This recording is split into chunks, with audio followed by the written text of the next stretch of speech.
मला 10वीचा एक दिवस सांगायचा आहे इथं. दिवसभर घरी होतो, रविवार होता आणि आम्हाला दिवसभर खायला नव्हतं. संध्याकाळी आईने 10 रुपये कोणाकडनं तरी उसने आणले होते आणि त्याचा भात आणला होता आणि चटणी आणि भात आम्ही खाल्ला होता. आणि मी दिवसभर, मला तो का आठवतो, मी शाळेत नव्हतो गेलो आणि मी दिवसभर घरी होतो.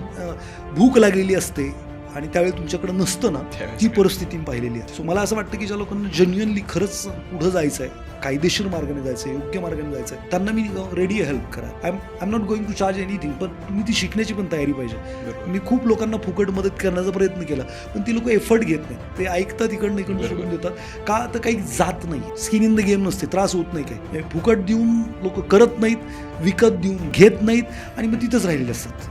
ग्रोथ ओरिएंटेड लोकच फक्त पुढे जाऊ शकतात असं माझं मत आहे. तरी सामान्य लोकांनी मला असं वाटतं की प्रयत्न करायला केला तर इन्फ्लेशन प्लस रिटर्न देणारे हजारो मार्ग आहेत. माझी आई हमेशा म्हणते, शोधला तर देव सापडतो आणि महागाई अधिक परतावा देणारे ॲसेट क्लास नाही सापडणार असं होऊ शकतं.